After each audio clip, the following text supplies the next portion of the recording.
అసలు బాస్ అంటే ఏంటో ప్రూవ్ చేస్తా వీళ్ళకి.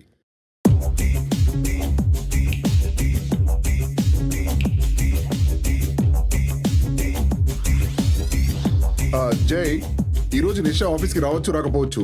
సో ఆ రిపోర్ట్ మంత్లీ రిపోర్ట్ ఇంకా వేరే స్టాక్ లిస్టే కదా. యా, నిషా నాకు ఆల్రెడీ కాల్ చేసి చెప్పింది, నేను చూసుకుంటా.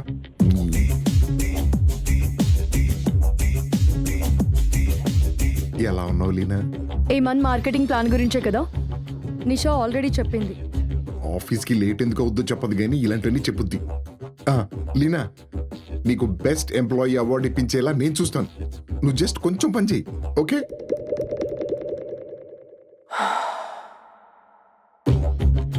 హలో సత్య. హలో చెప్పడం అయిపోయిందిగా, ఇంకా వెళ్ళొచ్చా? అంటే నిషా నీకు కూడా ఫోన్ చేసిందా? నువ్వు ఏం చేయాలో చెప్పేసిందా? నాకెందుకు ఫోన్ చేస్తుంది? Okay, so you do one thing. ఈ వీక్లీ ఆర్డర్ రిపోర్ట్స్ అన్ని మీరు మీ వర్క్ చూసుకోండి, నేనేం వర్క్ చేయాలో చెప్పాల్సిన అవసరం లేదు. అందుకే అనుకుంటా నిషా వీడికి ఏ పని చెప్పదు. Sir one small doubt sir. ఎలా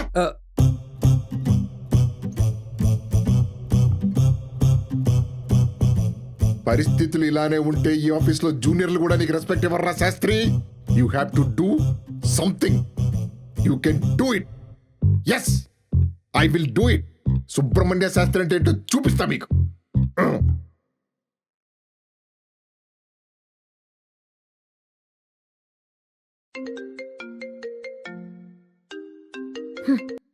ఫోన్ చేస్తే లేపడానికి ఏంటి రోగమా?